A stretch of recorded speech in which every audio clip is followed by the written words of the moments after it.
Go full. Yeah? Go. Okay. I'm sure abaningi beni have heard of isifo senkukhu, the avian influenza. Right now it is destroying the industry yethu ye-poultry le South Africa. Up to date sekubulawe almost 5.7 million weyinkukhu ngenxa yaso lesifo lesi, and as a result i-price yamaqanda le South Africa isinyuke ngalendlela engakathi ibonakala. Well, ngeke ize ngidlele ku-temptation discuss ukuthi i-influenza le is it man-made or ikanjani, because kuningi mhlampe okwenzakalayo eSouth Africa okwenza sifike kulo decision yokuthi ke sinenkinga leSouth Africa, we are in a crisis right now. Indaba ya-petrol iphezulu, even i-agriculture as a whole, ubungabheka amazambane, ubheke amanye ama-products e-agriculture asenkingeni kakhulu because ama-prices aphezulu. Upetrol siyayazi inkinga kapetrol ukuthi upetrol nawo unyukile.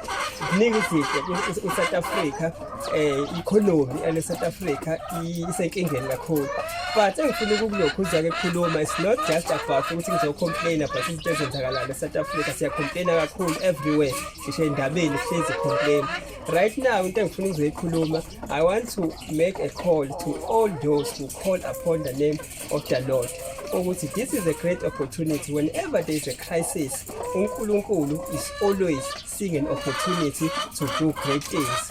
Right now, a lot of prophecies have prophesied that South Africa is heading towards famine, heading towards indlala. Yabonama uNkulunkulu lokho wakwambula a couple of years back, but lokho as much as uNkulunkulu okhulumile, but okubalekile ukuthi yini into uNkulunkulu afisa ukuyenza ngalokho, because right now uNkulunkulu wants to raise abantu who are going to be Joseph balesikhathi. uNkulunkulu wants to raise abantu kulesikhathi se-crisis ekuyibona abazofukula i-economy.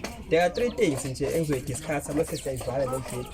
Number one, wonke umuntu calls upon the name of the Lord, get back to your position.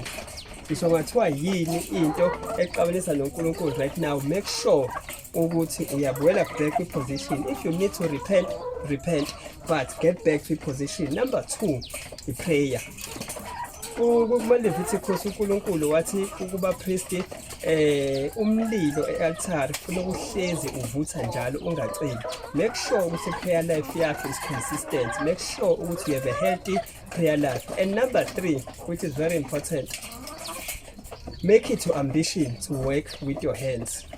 Make it your ambition to work with your hands. Make sure ukuthi ke usebenza ngezandla zakho. Ngisho ngathiwa uyasebenza unomsebenzi la osebenzayo, but make sure ukuthi wenza something with your hands so that uNkulunkulu can bless leyo nto and uNkulunkulu can grow leyo nto.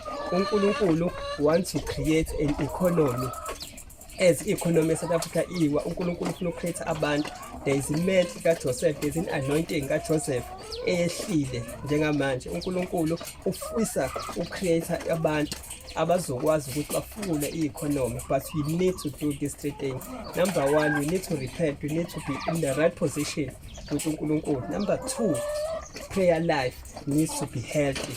The fire in the altar needs to be burning at all times. And number three, make sure you work with your hands. Do something with izandla zakho and uNkulunkulu uzoyibusisa noma yini le oyenzayo. Izwi lapha ya kuyo testament lithi uIsaac ngesikhathi sefamine watshala and wareapa 100-folds. So even ngathiwa kuyi-famine, even ngathiwa i-economy njani, but those abazenza ngezandla zabo ethemba uNkulunkulu, uNkulunkulu is going to bless them and kuzoba khona i-multiplication up to 100-fold. Yabo.